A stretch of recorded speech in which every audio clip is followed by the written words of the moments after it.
केंद्रीय महिला एवं बाल विकास मंत्री स्मृति ईरानी और सीएम शिवराज सिंह चौहान से वो मुलाकात करने पहुंची थी। दरअसल स्मृति ईरानी भोपाल के रविंद्र भवन में वत्सल भारत कार्यक्रम में शामिल होने के लिए भोपाल पहुंची हुई हैं और केंद्रीय मंत्री स्मृति ईरानी मुख्यमंत्री शिवराज सिंह चौहान से मुलाकात करने पहुंची, जहां पर पुष्पगुच्छ देकर मुख्यमंत्री शिवराज सिंह चौहान ने उनका स्वागत किया, शॉल उड़ाकर उनका स्वागत किया और उस दौरान की ये कुछ तस्वीरें। और रायपुर से एक बड़ी खबर आपको बता दें, राहुल गांधी मामले में सत्याग्रह किए जाने पर मंत्री कवासी लखमा ने कहा बीजेपी बदले की राजनीति कर रही है। राहुल गांधी से बीजेपी घबरा गई है। राहुल गांधी पर व्यक्तिगत आरोप लगाकर उन्हें परेशान किया जा रहा है। 12 तारीख को छत्तीसगढ़ में मौन धारण कर सत्याग्रह करेंगे और अंग्रेजों से सत्याग्रह के जरिए महात्मा गांधी ने आजादी दिलाई थी। दूसरी आजादी की लड़ाई कांग्रेस पार्टी लड़ने जा रही है, कहना है मंत्री कवासी लखमा का। भारतीय जनता पार्टी हमारा नेता राहुल गांधी के प्रकरण में पूरी तरह से राजनीति कर रही है। राहुल गांधी से भारतीय जनता पार्टी घबरा गई है। कन्याकुमारी से लेकर कश्मीर तक भारत जोड़ो आंदोलन, मोहब्बत बांटो, दो ही नारा में भारतीय जनता पार्टी पूरा डर चुकी है। इसलिए राहुल गांधी को परेशान करने का उद्देश्य से व्यक्तिगत आरोप लगाकर परेशान करने का काम कर रही है। मैं इसका निंदा करता हूं। और कांग्रेस पार्टी 12 तारीख को छत्तीसगढ़ में मौन धारण करेंगे, सत्याग्रह करेंगे। अंग्रेज हुकूमत को सत्याग्रह के माध्यम से महात्मा गांधी और पंडित लाल नेहरू, कांग्रेस पार्टी आजादी का लड़ाई लड़ी है। दूसरा आजादी कांग्रेस पार्टी लड़ने जा रही है। और रायपुर से बड़ी खबर, पीएम मोदी और अमित शाह के संभावित दौरे पर कवासी लखमा ने कहा इन लोगों को यहीं किराए पर घर ले लेना चाहिए। ये रोज आए, इनका स्वागत है। वो देश के गृह मंत्री हैं, आते हैं, कुछ देकर नहीं जाते, उल्टा सीधा बयान देकर जाते हैं। इससे कांग्रेस को ही फायदा हो रहा है।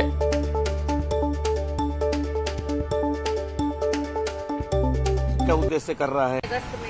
इन लोग दिल्ली में घर नहीं बनाना चाहिए, यहीं पर घर ढूंढ देना चाहिए रमन सिंह को। अमित शाह साहब को यहाँ पर एक घर ढूंढ लेना चाहिए किराए। रोज जाए, हम उनको स्वागत है, क्योंकि हमारे देश का गृह मंत्री है। लेकिन यह कुछ देख के नहीं जाते, कल उल्टा पुल्टा बयान दे के चले जाते हैं। उस बयान के लिए भी कांग्रेस को फायदा होता है। और रायपुर से बड़ी खबर, बीजेपी के संकल्प पत्र समिति को लेकर कवासी लखमा ने कहा जनता को उनके घोषणा पत्र पर विश्वास नहीं है। जर्सी गाय, नौकरी देने, 300 रुपए बोनस देने की बात कही थी लेकिन नहीं दिए। भूपेश बघेल सामने नहीं चलेगा। बीजेपी का घोषणा पत्र भूपेश बघेल के सामने नहीं चलेगा, उनका कहना है। लोकसभा चुनाव, महंगाई पर चुनाव लड़े, उल्टा महंगाई और बढ़ गई।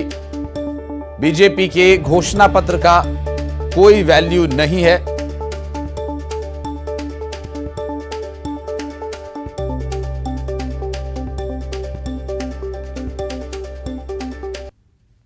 घोषणा पत्र, भारतीय जनता पार्टी के घोषणा पत्र को छत्तीसगढ़ के लोग विश्वास नहीं करेंगे। पहले इन लोग घोषणा पत्र लिखे थे, आदिवासी को जर्सी गाय देंगे, हर व्यक्ति को नौकरी देंगे और 2100 रुपया में दान खरीदी होगा, 300 रुपया बोनस देंगे, तो दिया नहीं। इनका घोषणा पत्र कोई लिखे, कोई फर्क नहीं पड़ना है। हमारा घोषणा पत्र भूपेश बघेल है। और खबर सूरजपुर से, जहां गोखनई नदी एकदम उफान पर आ गई है। इंदरपुर पुल के ऊपर से ये बहने लगी है। दरअसल उड़गी प्राचीन कुदरगढ़ धाम मार्ग ठप, 5 पंचायतों का आवागमन बाधित। शनिवार से जिले में लगातार हो रही है बारिश।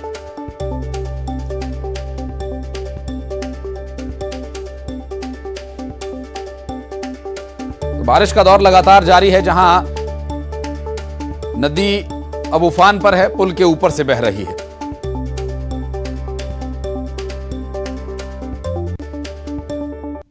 और आगे भी खबरों का सिलसिला जारी रहेगा, आपका मिल जाएगा। जल्द लौटने एक छोटे से ब्रेक के बाद।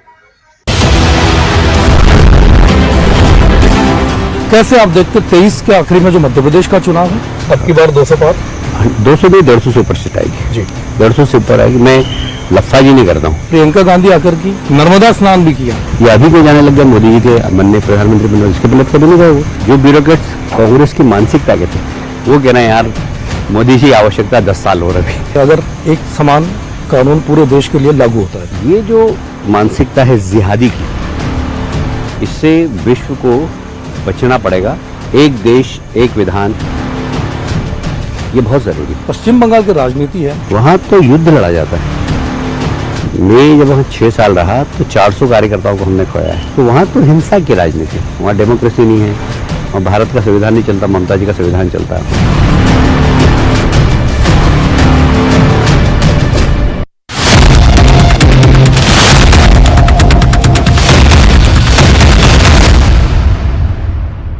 हेडलाइंस प्रेजेंटेड बाय पेट सफा आयुर्वेदिक चूर्ण।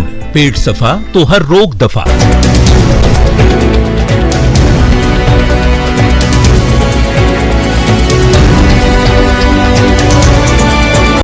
हेडलाइंस प्रेजेंटेड बाय पेट सफा आयुर्वेदिक चूर्ण।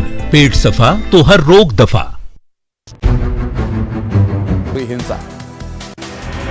कर्नाटक के बेलगावी में दिल दहला देने वाली वारदात, जैन मुनि की निर्मम हत्या, 9 टुकड़े कर बोरवेल में फेंका गया शव।